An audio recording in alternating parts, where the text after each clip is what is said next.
भारत की आजादी के 83 साल तो हो गए, पर आज भी आम जनता को सिर्फ छलावा ही मिला। संविधान ने अधिकार दिए, पर राजनीति ने हमेशा उन्हें छीना ही। बीबीसी न्यूज पावर में आपका स्वागत। बहुत बहुत धन्यवाद। सोचें, क्या ये लोकतंत्र जनता का है या भ्रष्टाचारियों और दलालों का खेल है? जहां शिक्षा से राष्ट्र बनना था, वहां शिक्षा को उद्योग बना दिया गया।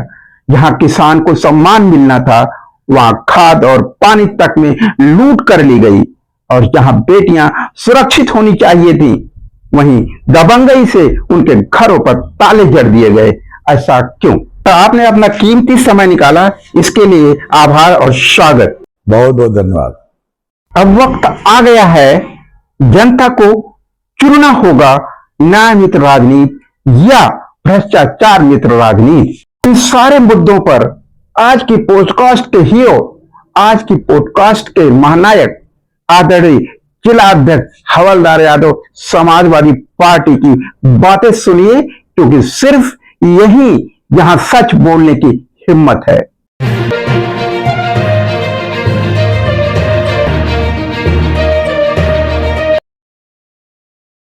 सर, बीबीसी न्यूज पावर का जो स्लोगन है, न्याय मित्र भारत की बात में बात सिर्फ न्याय तो होगी, तो उसका एक हमने संदेश के रूप में बीबीसी न्यूज पावर ने अपना चुना कि वास्तव में इसको जमीनी व्यवहारिक बनाया जाए। तो कैसे बनाया जाए? प्रशासन अपनी न्याय मित्र जिम्मेदारी निभाने को तैयार नहीं, और राजनीति में भी करप्शन का जो दीमक लगा, जो विचारों को बदला, उस विचारों को बदलने के लिए उन विचारों से अलग रख करके एक नए समाजवाद की दृष्टि से कोई व्यवहारिक जमीन राजनीति तैयार करने का निर्णय हुआ, तो वो समाजवादी पार्टी के राष्ट्रीय अध्यक्ष अखिलेश यादव जी, और उसका शुरुआत उन्होंने किया पीडीए से। अब पीडीए को और न्याय मित्र समाजवाद राजनीति के आईने से किस तरह से देखा जाए, इन सारे विषयों पर चर्चा करेंगे कि आज का वर्तमान जो सत्ताधारी पार्टी है, वो पार्टी का राजनीतिक चरित्र क्या है और समाजवादी पार्टी का राजनीतिक चरित्र क्या है, दोनों में कौन और क्यों बेहतर है, इसका बिल्कुल पारदर्शिता के साथ विश्लेषण जानेंगे। संयुक्त जिला अध्यक्ष हवलदार यादव, जो एक पहली बार पीडीए भवन से पहला पॉडकास्ट। बार सर फिर से आपका स्वागत। बहुत बहुत धन्यवाद। और सर, आपने जैसा कि सुना ही कि हमारे स्लोगन को भी जान लिया, आप उस नजरिए से समाजवाद समता के मूल्यों पर आधारित है, लेकिन वो समता के मूल्यों को जो व्यवहारिक उतारने का दायित्व आता है, वो नेताओं को होता है क्षेत्र के। उसमें राष्ट्रीय अध्यक्ष किसी नेता का दिमाग नहीं बन सकते। तो ऐसा जो बीबीसी न्यूज पावर का स्लोगन है कि न्याय मित्र भारत की बात में बात सिर्फ न्याय को हो, तो उसको व्यवहारिक बनाने के आईने से शुरुआत यहीं से करते हैं कि आप क्या सोचते हैं, क्या न्याय मित्र भारत की बात व्यवहारिक जमीन की और समाजवाद की व्यवहारिकता के लिए जरूरी है कि नहीं? नहीं, बिल्कुल जरूरी है, और निश्चित तौर पर इन बिंदुओं पर चर्चा होनी चाहिए, विमर्श होना चाहिए, और विमर्श के माध्यम से रास्ता निकलता है। जो बातें आपने कहा आज की परिस्थितियों में उसकी प्रासंगिकता है, और निश्चित तौर पर समाजवाद ही देश की भलाई का रास्ता है। समाजवाद ही देश के निर्माण का रास्ता है, और समाजवाद के बिना यह देश जो हमारा देश है, बहुभाषी, बहुधर्मी और बहु क्षेत्रवाद के आधार पर विविधता में एकता, जो ये भारत की एक बड़ी पहचान है, उसको हम तभी तक कामयाब रख सकते हैं जब तक हम समाजवाद को नहीं उतार पाएंगे। समाजवाद सच्चे अर्थ में पूरे समाज को जोड़ने का एक रास्ता है, एक मार्ग है, और उसी मार्ग पर चल करके डॉक्टर लोहिया, जयप्रकाश नारायण, अच्युत प्रवर्धन, अरुणा आसफ अली, जो समाजवादी आंदोलन को आगे बढ़ाने के लिए उन लोगों ने एक व्यवहार स्वरूप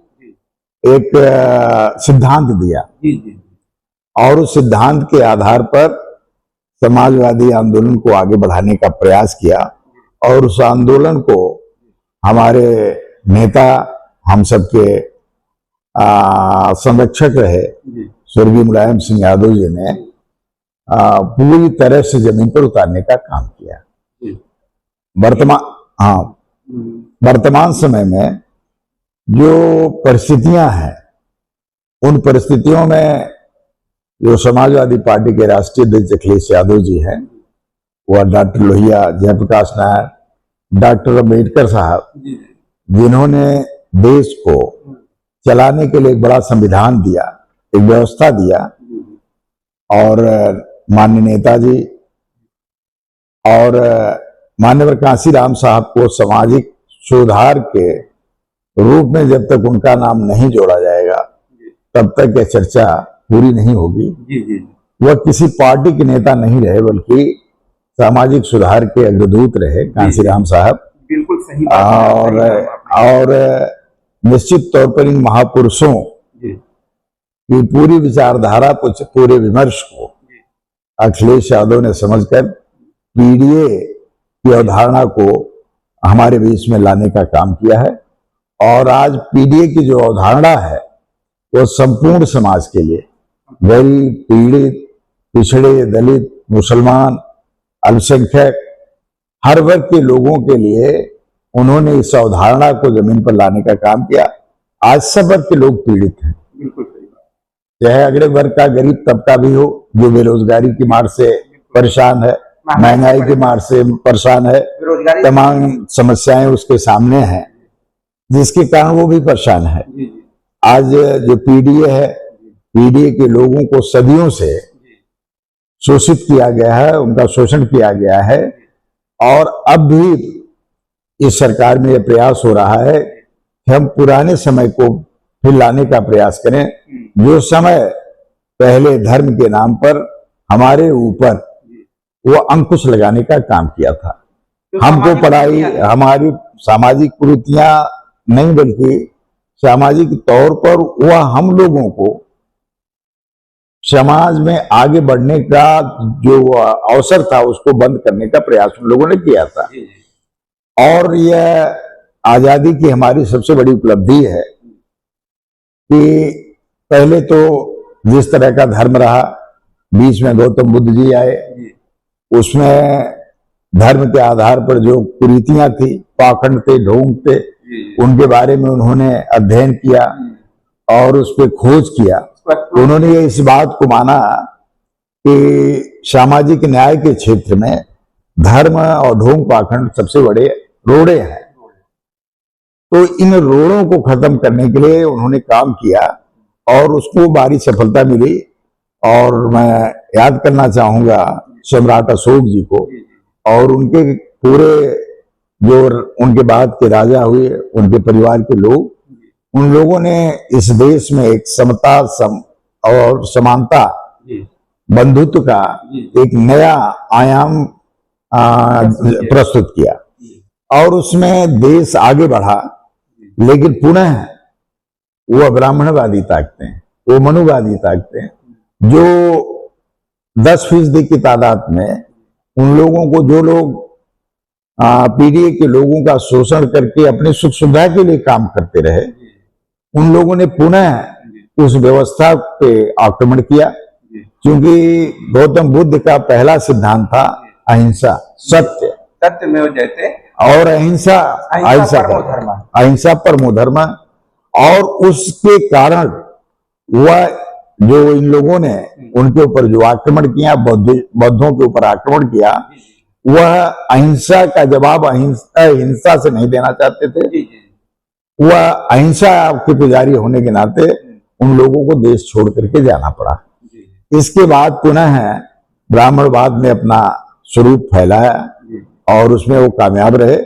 फिर इनके ये जो ब्राह्मणवाद की सबसे बड़ी देन यह है कि ये भोग विलासिता के जीवन को चुनने का काम करते हैं।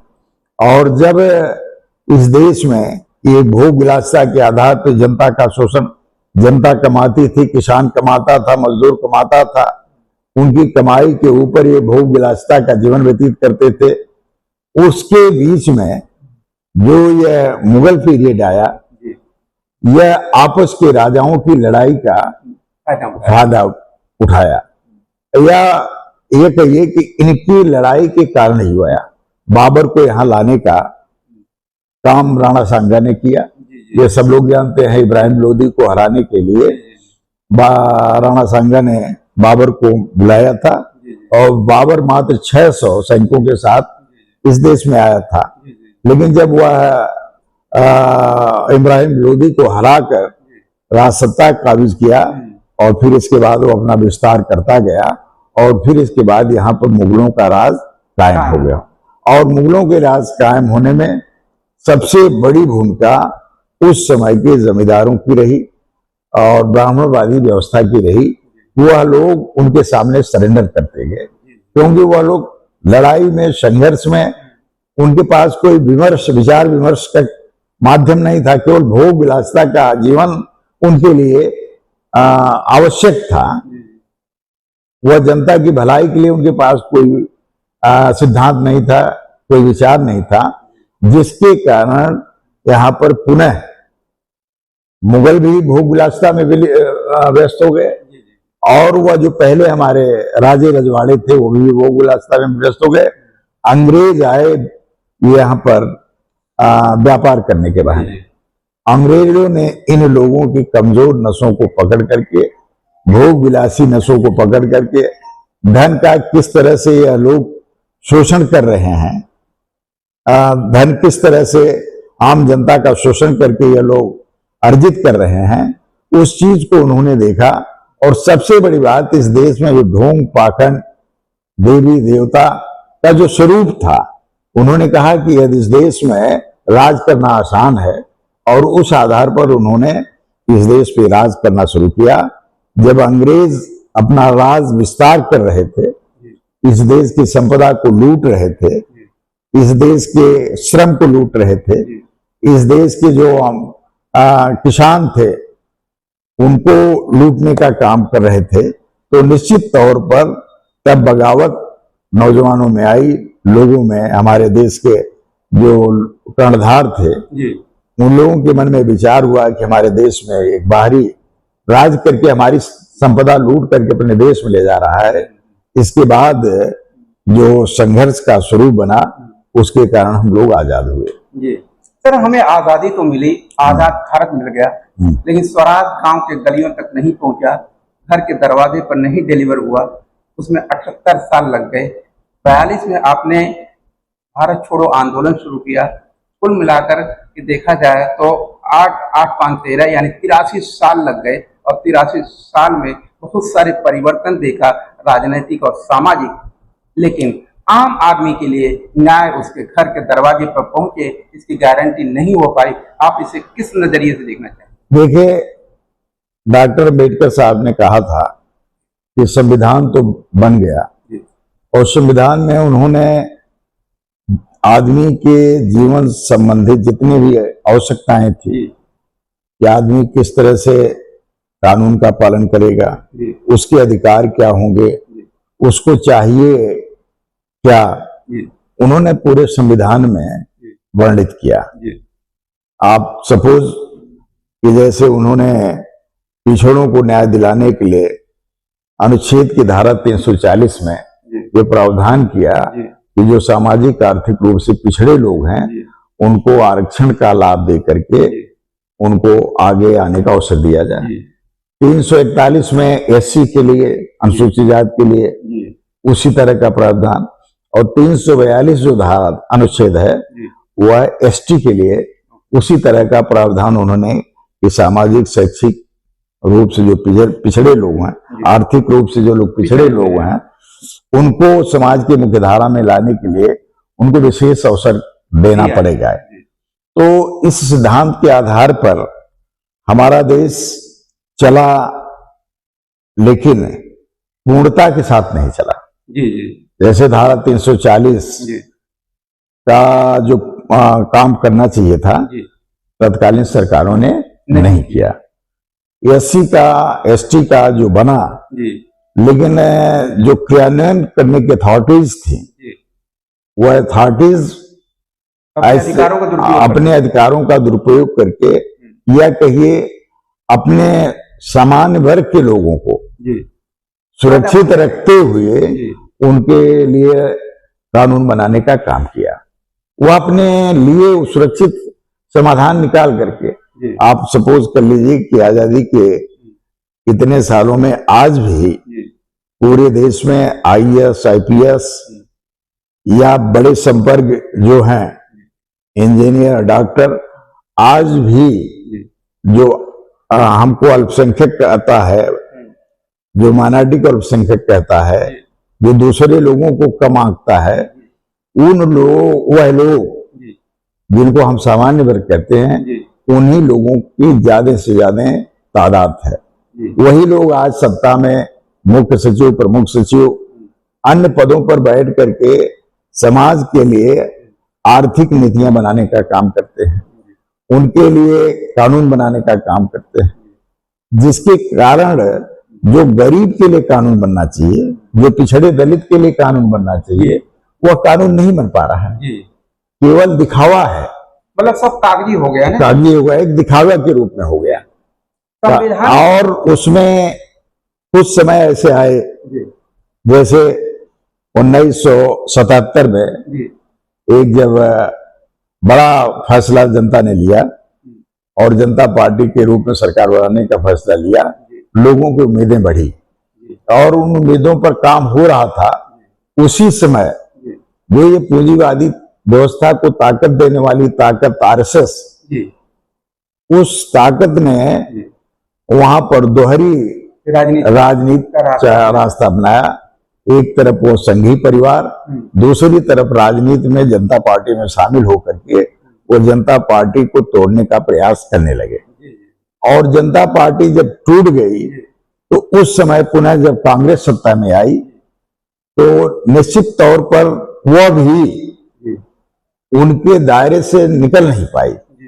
जो वर्चस्व था सामान्य वर्ग का, उनके दायरे से वो निकल नहीं पाई और पुनः कांग्रेस सत्ता में आई।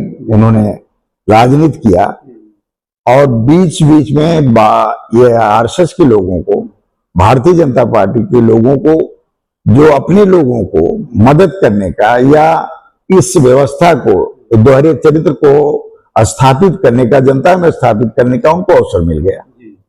पुनः एक बार जन जागरण हुआ और भ्रष्टाचार के खिलाफ देश में बीपी सिंह के नेतृत्व में जनता दल बना और जनता दल बनने में उसमें सभी पिछड़े समाज के नेता पूरे देश के थे।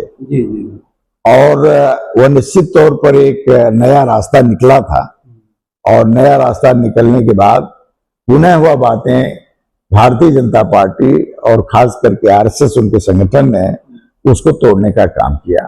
वो जो मंडल कमीशन बना, मंडल कमीशन की रिपोर्ट लागू होने से पिछड़े समाज को उनका अधिकार मिलने की बात आई तो आरएसएस के लोगों ने ये कमंडल रास्ता अपना लिया। वो लाल कृष्ण आडवाणी गुजरात से कमंडल यात्रा, राम मंदिर बनाने की यात्रा लेकर के चले, जो धार्मिक उन्माद पैदा किया, जो नफरत का वातावरण पैदा किया।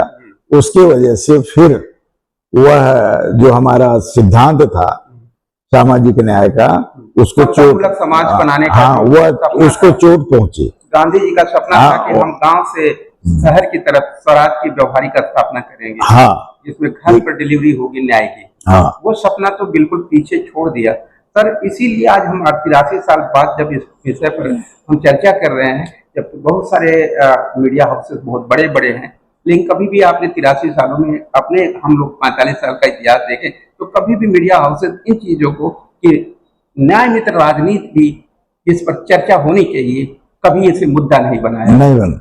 बिल्कुल सही आपकी बात है, ये बात सही है, इस पे चर्चा होने ही नहीं देते।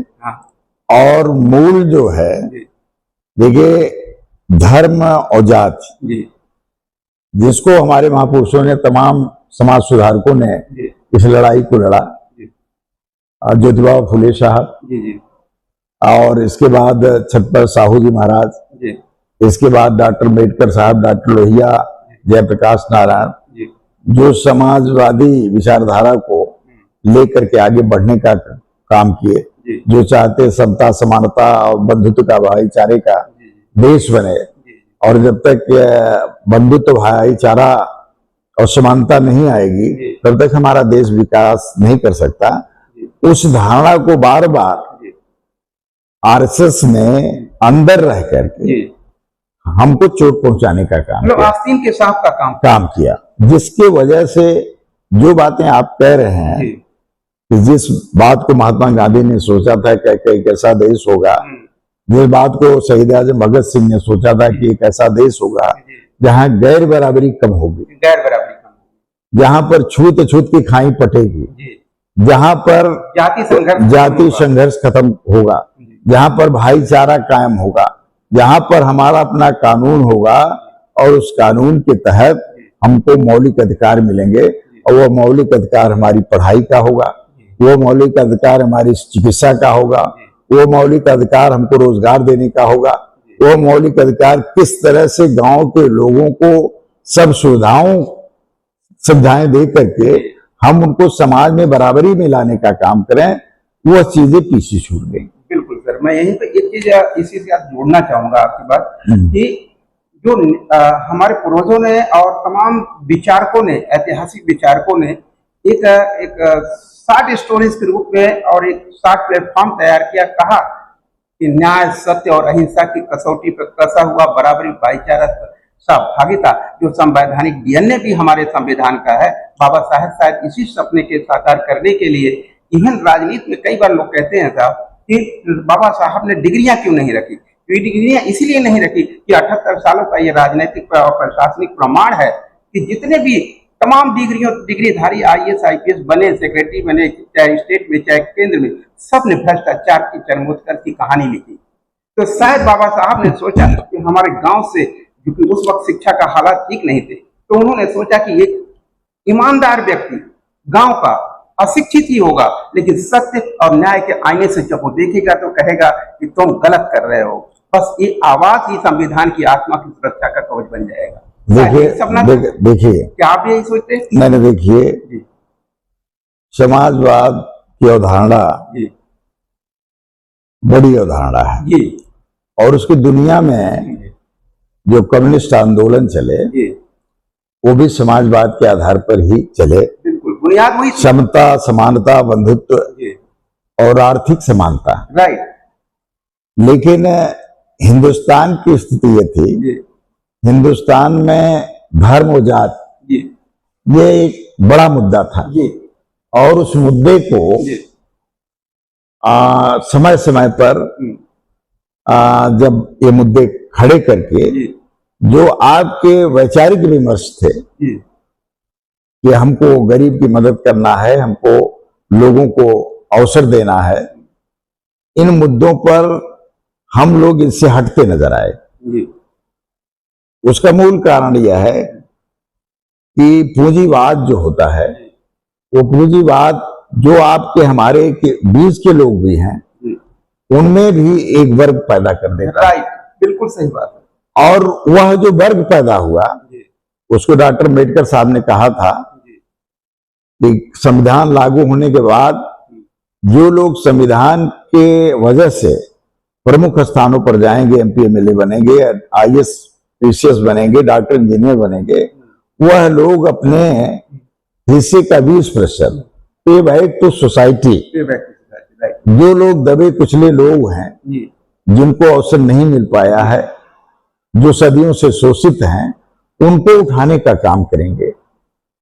लेकिन जिनको अवसर मिला वह लोग केवल अपने तक सीमित रह गए, उनका एक दूसरा वर्ग बन गया जिसके चलते जो जमीन पे रहने वाला व्यक्ति था, गांव में रहने वाला व्यक्ति था, जो मजदूर था, किसान था, शोषित था, जो किसान अन्य वर्ग के लोग थे, उनको उठाने का कोई प्रयास नहीं हुआ। और जब जब प्रयास हुआ तब ये पूंजीवादी ताकतें, ये मनुवादी ताकतें उनको तोड़ने का काम किया। आपको याद होगा 95 में जब 93 में सपा बसपा की गवर्नमेंट बनी तब इन ताकतों को लगा यह जो ताकतें अगर टूटेंगी नहीं तो देश पे कब्जा कर लेंगी। उन लोगों ने मिल करके साजिश करके वो बहन मायावती को अपने साथ खड़ा किया, और जिसके कारण सपा बसपा का गठबंधन टूटा। और याद होगा अटल बिहारी ने कहा था कि हमारे पैर, दोनों पैर में दो कांटे थे, एक मुलायम सिंह थे, दूसरी मायावती थी, दोनों कांटों को हमने निकाल फेंक दिया, मतलब यूज किया फिर निकाल के फेंक दिया। लेकिन इस बात को हमारे पॉलिटिकल सर्किल के लोग, खास करके बहन मायावती, नहीं समझ पाई और उनके शिकार हो गई। चंद समय के लिए उनको सत्ता तो आई, लेकिन उस सत्ता का इस्तेमाल उन्होंने गांव के लोगों के लिए कम, कुछ लोगों के लिए ज्यादा किया। उन्हीं पूंजीवादी लोगों का एक पोषक बन गई, एक पोषक हथकंडा बन गई। ये सही है, वह पूंजीवाद का वो भी शिकार हो गए, पूंजीवाद का शिकार हो गई। यह पूंजी का चरित्र होता, पूंजी का चरित्र होता है कि अपने लिए वह इस तरह की व्यवस्था बनाना, रिसोर्सेज तैयार करना, अधिकारियों को भ्रष्ट बना देना, नेताओं को भ्रष्ट बना देना, व्यक्ति को भ्रष्ट बना देना। और जब आदमी भ्रष्ट हो जाता है तो उसकी जो लोलुपता रहती है वो आगे आ जाती है, और जिसके कारण जो काम, जो जिम्मेदारी का जो मिलता है उसको न करके वह फिर पूंजीवाद का शिकार होकर के वो पूंजी कलेक्ट करने के लिए वह गलत सही काम करने लगता है। तो निश्चित तौर पर देखिए, पूंजीवाद ने पूरे दुनिया को इस समय जकड़ लिया है। आज कल अमेरिका में अभी कम्युनिस्ट आंदोलन के एक अगुवा थे, उनका बहुत भव्य स्वागत हुआ है। ये चीजें हर जगह हैं। जो गैर बराबरी बढ़ी है कि किसी के पास खाने के लिए लाखों रुपए हैं एक दिन के, और किसी के पास 10 रुपया भी नहीं है। ये जो दूरी बढ़ी है इस देश में, इस दुनिया में, समाजवाद के अलावा कोई चारा नहीं है जो इस संकट से निजात दिला सके। यानी बराबरी, भाईचारा, सहभागिता की जो परिकल्पना हमारे पूर्वजों ने किया था, और संवैधानिक तौर पर बाबा साहब ने अपने सपने को जो संविधान के अंदर पिरोने का साहस किया था, जिसे आज के नजरिए से देखा जाए तो वो दुस्साहस ही था, क्योंकि उन्हें न्याय की स्थापना गांव के गलियों और घर के दरवाजों तक व्यवहारिक बनाना था। ये सपना पूंजीवादियों के लिए बिल्कुल दुस्वप्न की तरह था, और इसीलिए उन्होंने जड़ से इसको उखाड़ने के लिए पूरी शिक्षा नीति को एक भ्रष्ट शिक्षा नीति में कन्वर्ट करने का षड्यंत्र किया। और उस षड्यंत्र को आगे 70 सालों में भी हम उसका विरोध नहीं कर पाए, उसका रिप्लेसमेंट नहीं कर पाए।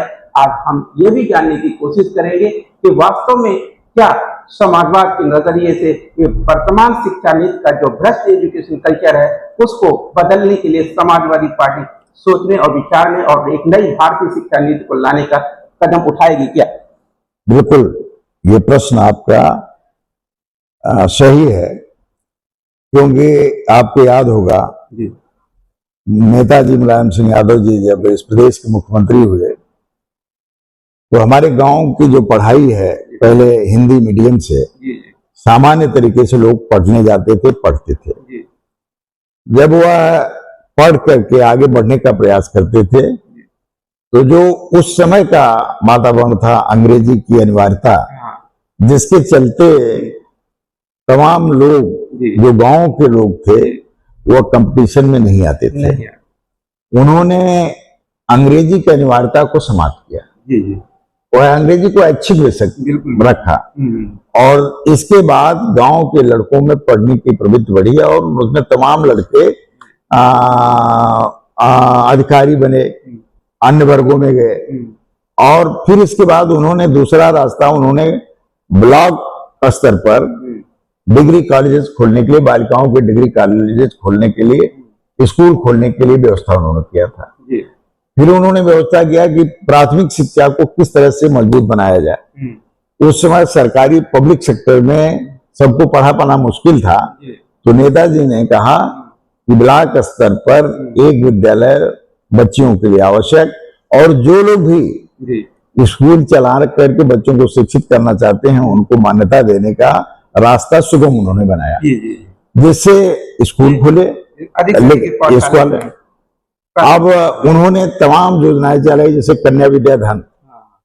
हमारी बच्चियां, हमारे समाज की जो संकीर्णता थी कि बच्चों को ज्यादा तरजीह देना, बच्चों को पढ़ाना, बच्चियों को कम तरजीह देना कि वो दूसरे के घर जाएंगी, उनको पढ़ा करके क्या होगा, यह जो संकुचित मानसिकता थी, नेताजी के कन्या विद्याधन की वजह से लोगों ने अपनी बच्चियों को आगे पढ़ाना शुरू किया। जो अखिलेश यादव जी ने लैपटॉप बांटा, उसकी वजह से समाज में जो लड़के थे, जो बड़े लोगों के लड़कों को लैपटॉप के माध्यम से अन्य शिक्षा अर्जित करने का अवसर मिल रहा था, वो हमारे गांव के लड़कों को नहीं मिल पा रहा था, क्योंकि उनकी आर्थिक स्थिति ये नहीं थी कि 25-30 हजार के लैपटॉप को खरीदें और कुछ जानकारी हासिल करें।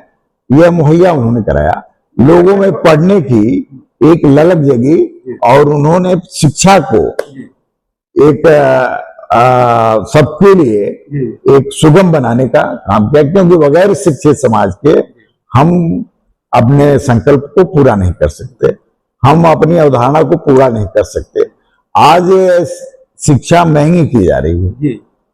आज शिक्षा क्यों महंगी है? आज प्राइवेट स्कूल, सरकारी कॉलेज बंद कर दिए जा रहे हैं, सरकारी स्कूल बंद करते जा रहे हैं, और जो प्राइवेट सेक्टर में मान्यताएं देते जा रहे हैं।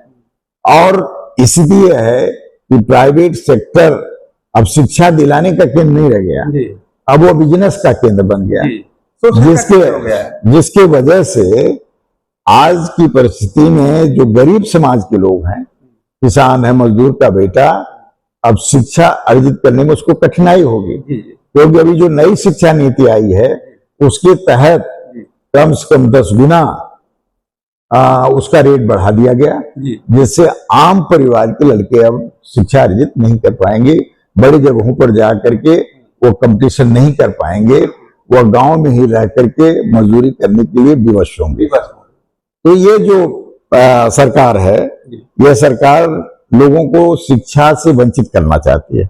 और इसके पहले जो समाजवादी विचारधारा की सरकार थी, जो समाजवादी पार्टी की सरकार थी, उस सरकार ने ये प्रयास किया कि लोगों को शिक्षा, ज्यादा से ज्यादा शिक्षा दिलाने का काम हो।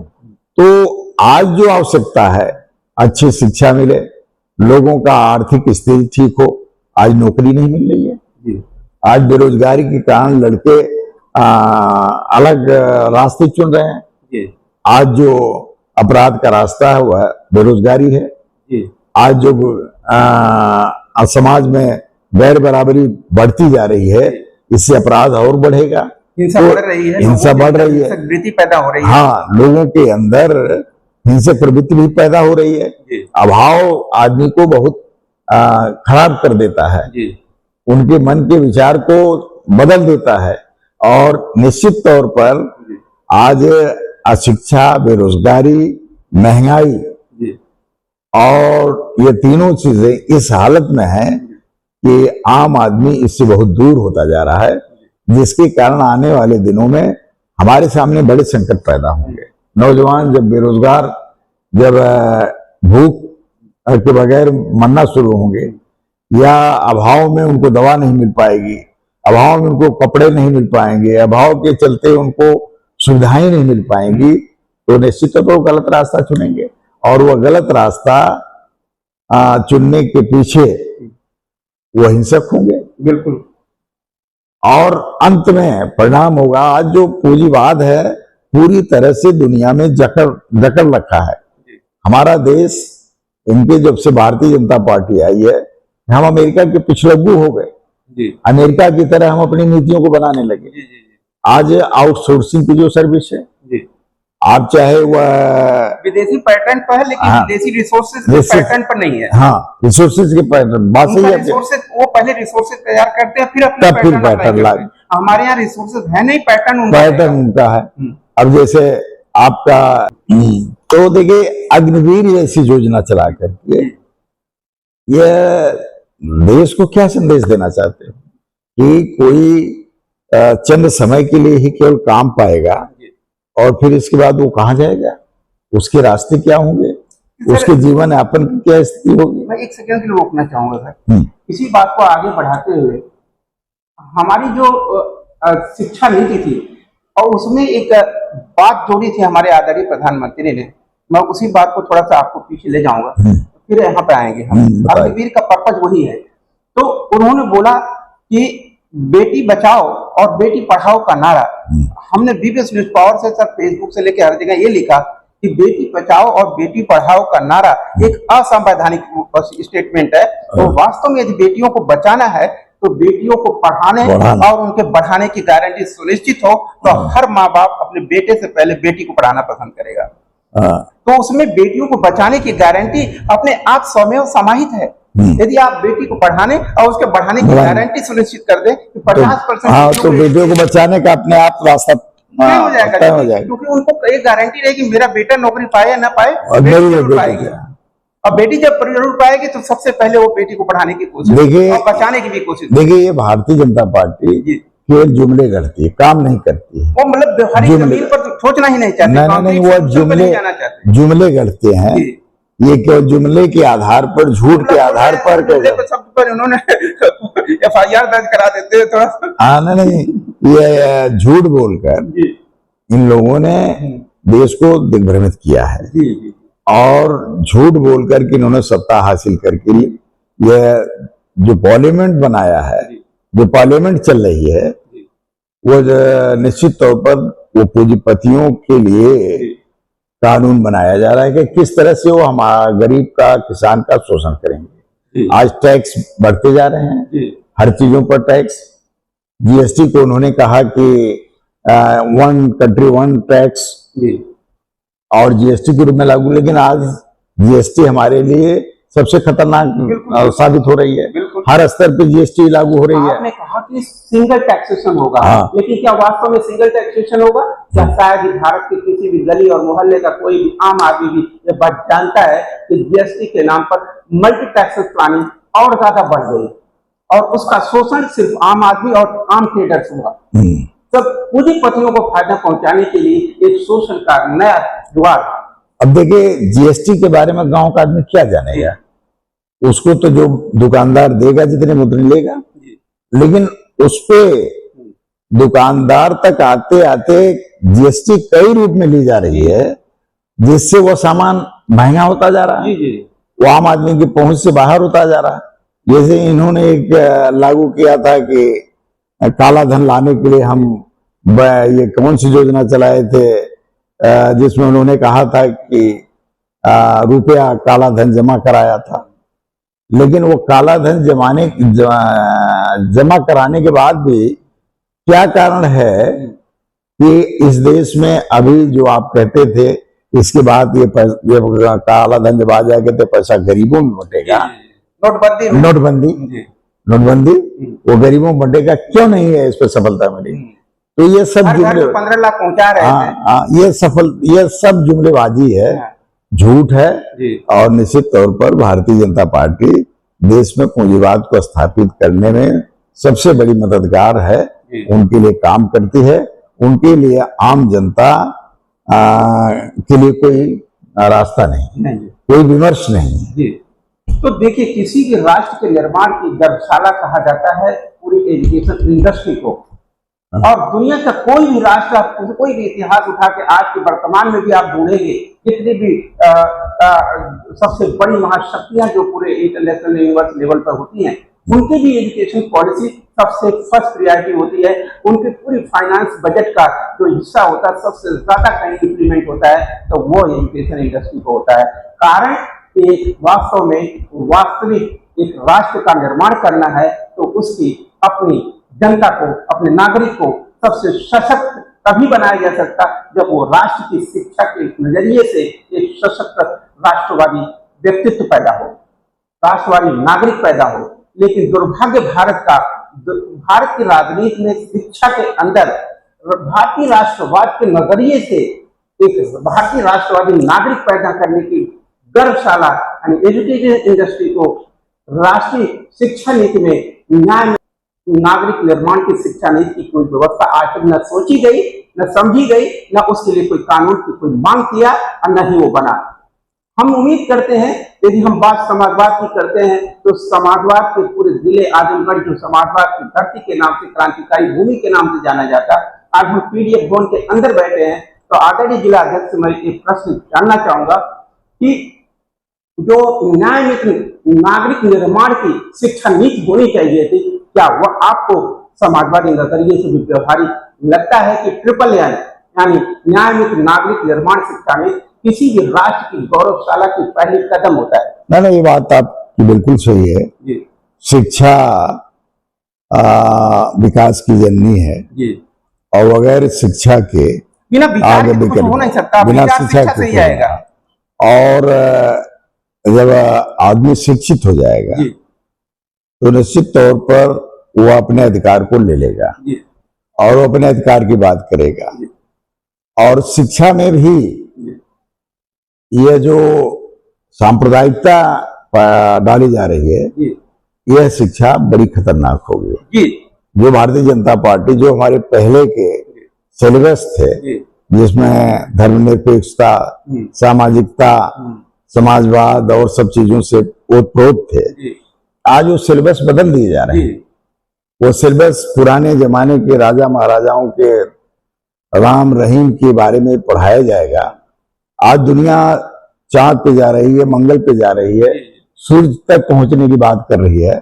ऐसी परिस्थिति में हम पुराने इतिहास को मोड़ने के बजाय अंदर अंदर यह जो शिक्षा देने का प्रयास किया जा रहा है इससे संकीर्णता पैदा होगी। लड़कों में जो ज्ञान होना चाहिए राष्ट्र निर्माण का, चरित्र निर्माण का, वैज्ञानिक सोच का, वह नहीं हो पाएगा, जिसकी वजह से हमारा समाज बहुत पीछे चला जाएगा। जी तो आप मानते हैं कि अखिलेश जी की सरकार आती है तो न्याय मित्र नागरिक निर्माण शिक्षा नीति के नाम पर राष्ट्रीय शिक्षा नीति का कोई कदम उठाएंगे? बिल्कुल अखिलेश यादव वकालत करेंगे? हाँ बिल्कुल करेंगे। और अखिलेश यादव स्वयं शिक्षा को बढ़ावा देने के लिए तमाम योजनाएं चलाने का काम किए थे और वो चाहते हैं कि किस तरह से हमारे प्रदेश में हमारे देश में अच्छे लोगों को अच्छी शिक्षा मिले और सुव्यवस्थित शिक्षा हो। बगैर शिक्षित समाज के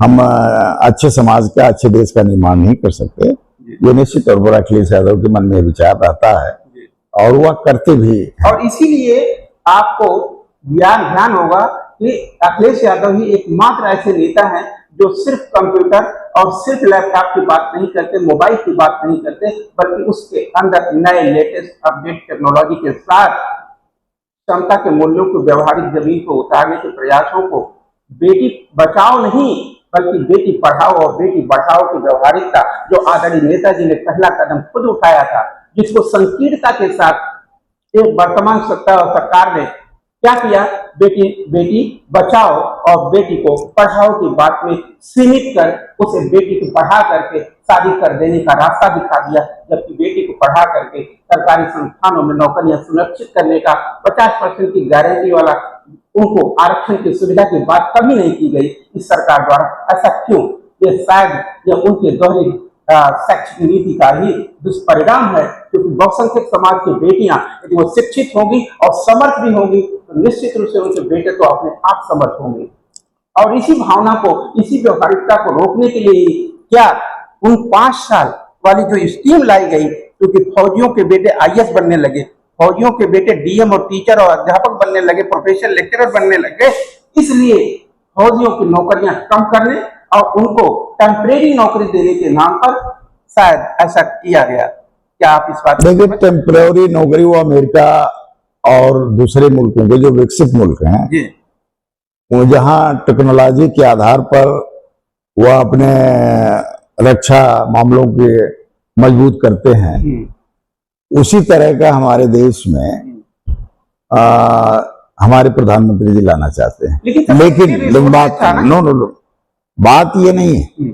बात यह है कि हमारे पास मैन पावर है जी, और बगैर मजबूती स्थल सेना या सैनिकों की मजबूती के संकल्प के हमारा देश आगे नहीं बढ़ सकता। वो हमारी सुरक्षा करते हैं, हम हमारे लिए वह पहाड़ों पर रहते हैं, गर्मियों में झेलते हैं, तो निश्चित तौर पर उनके अंदर तभी साहस बढ़ेगा जब उनको एक निश्चित नौकरी का प्रावधान होगा। जी जी जी। और ये टेम्पररी नौकरी का प्रावधान करने से उनका मनोबल गिरेगा और उनके वो अच्छे अपने बच्चों को अच्छी शिक्षा नहीं दे पाएंगे, अच्छा वातावरण नहीं दे पाएंगे। और यह निश्चित तौर पर यह भारतीय जनता पार्टी की अमेरिकी जो नीति है, हाँ। ये पूरी तरह से फेल है। और जो शिक्षा का सवाल है, आपको याद होगा महिलाओं को अधिकार देने की बात थी, नेताजी ने महिलाओं को सबसे पहले अधिकार दिया था। जो आरक्षण उन्होंने लागू किया था पंचायतों में, कि हमारे पंचायतों में 33% महिलाएं होंगी, और उसके आधार पर तमाम जिला पंचायत अध्यक्ष बनी, ब्लॉक प्रमुख बनी, प्रधान बनी, बीडीसी सदस्य बनी। फिर इसके बाद उन्होंने बच्चियों के लिए उन्होंने कहा कि नौकरियों में 33% हमारी बच्चियां रहेंगी, आरक्षित किया। तो ये बच्चियों को बढ़ाने के लिए, ये पुरुष और महिला की समानता हो, दोनों एक दूसरे के पूरक बने, इस आधार पर उन्होंने ये काम किया था।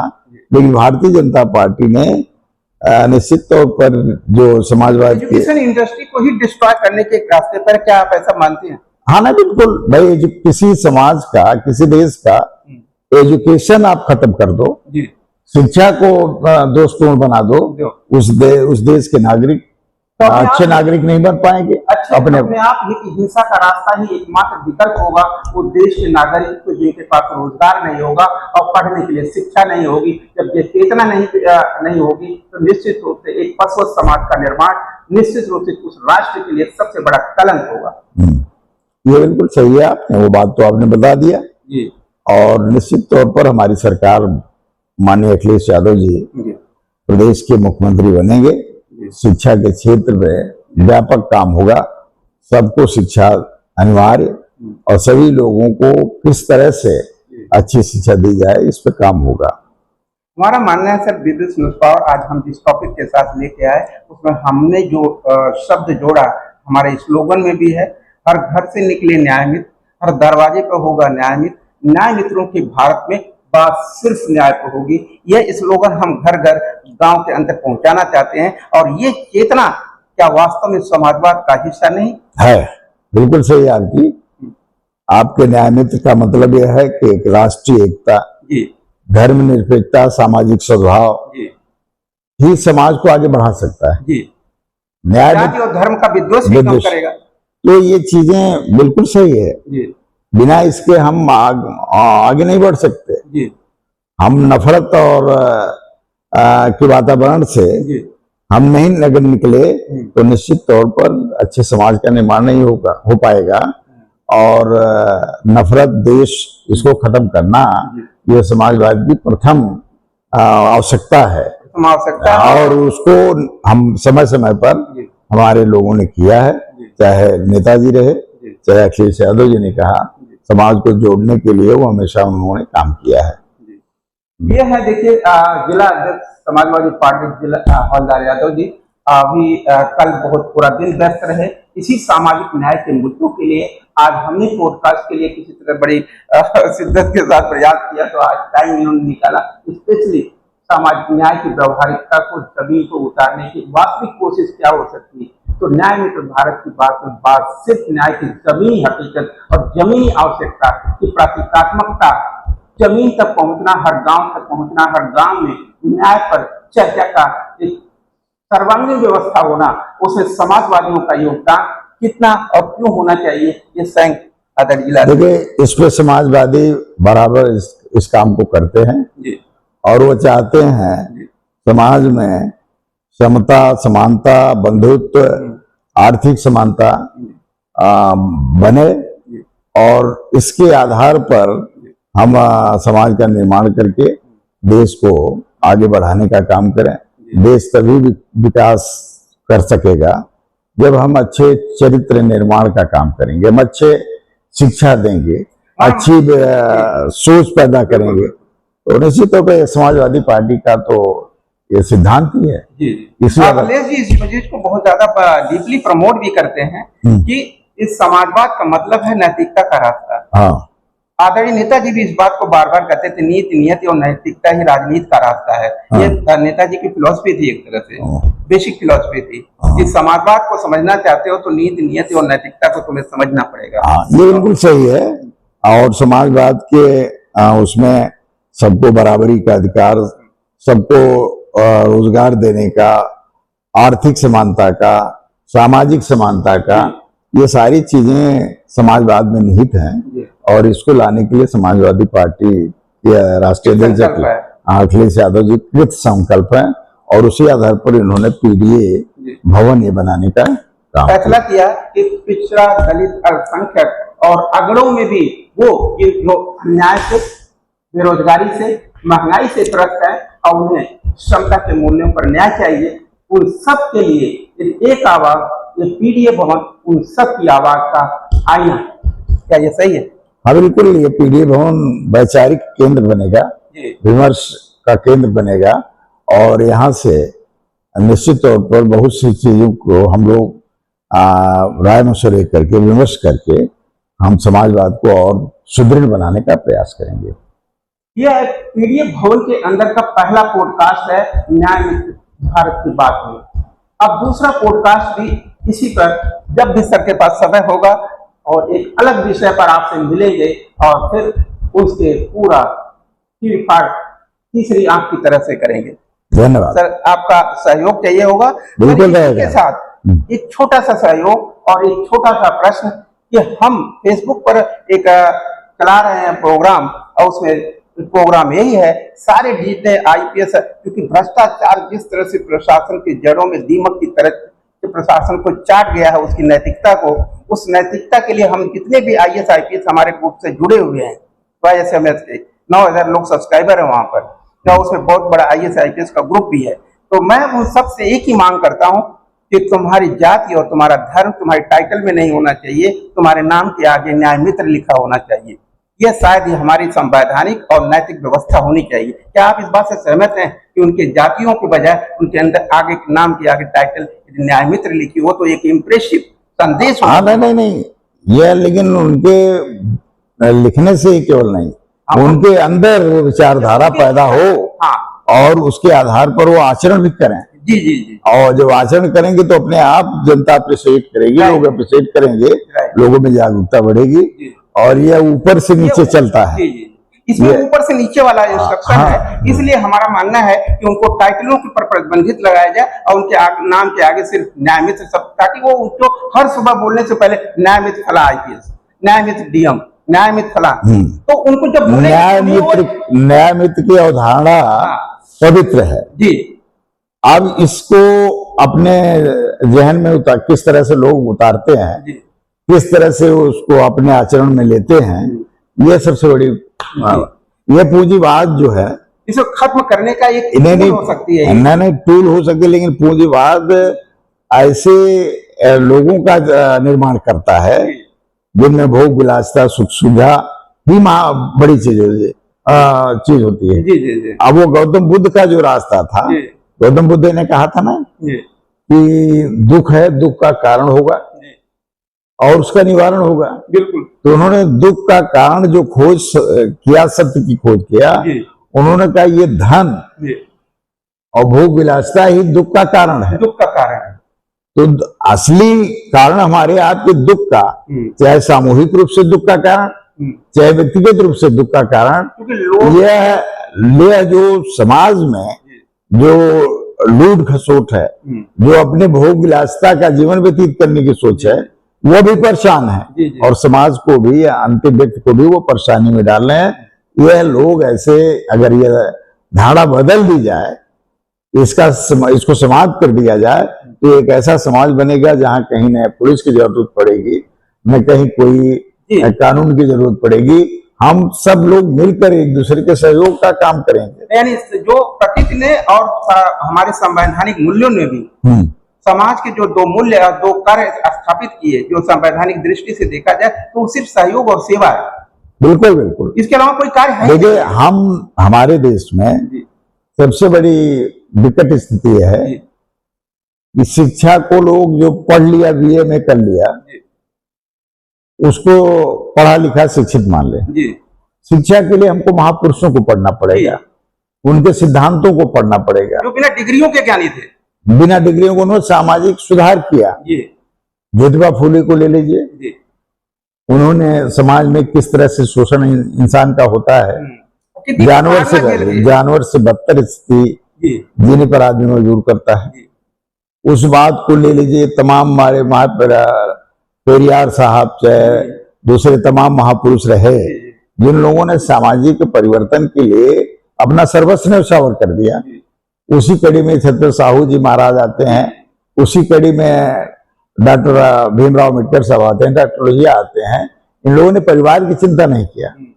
इन लोगों का यह सपना था कि किस तरह से समाज जागरूक बने और सब लोग बराबर हों, समानता का राज हो, बंधुत्व का राज हो। और इस सोच के आधार पर लोगों ने यातनाएं सही और संकट झेला, और निश्चित तौर पर इस तरह का अगर समाज बने तो निश्चित तौर पर वह देश के निर्माण में बड़ी भूमिका निभाएगा।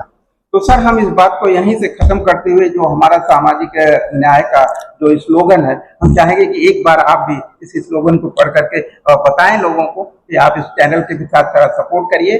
चलिए, ये बढ़िया है, ये बढ़िया स्लोगन है संकल्प हमारा, हाँ हम हैं भारत के न्याय मित्र।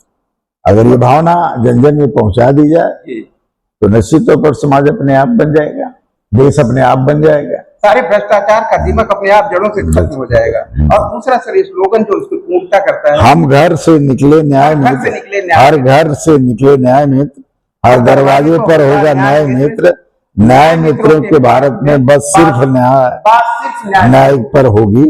ये बहुत अच्छा स्लोगन है, बहुत अच्छा स्लोगन। ये व्यवहारिक है, हाँ व्यवहारिक है, साइंटिफिक है, और निर्माण के क्षेत्र में, समाज निर्माण और चाहे देश निर्माण के क्षेत्र में ये स्लोगन या मानते हैं आप? हाँ बिल्कुल बिल्कुल। Thank you so much sir. ये स्पीकर है, आप अपने पास रखें, अपने टेबल पर लगाएं और समाजवादियों को बताएं एक बार कि ये मित्र तो सारे समाजवादियों की जुबान पर होना चाहिए। ठीक, धन्यवाद। पार्टी का नहीं है, ये पूरे समाज का है, और सच्चे समाजवाद का जिसे कोई भी पार्टी अपनाए या उसके कार्यकर्ता अपनाए, अपने आप समाज की दृष्टि बदल जाएगी और हिंसा खत्म हो जाएगी। धन्यवाद।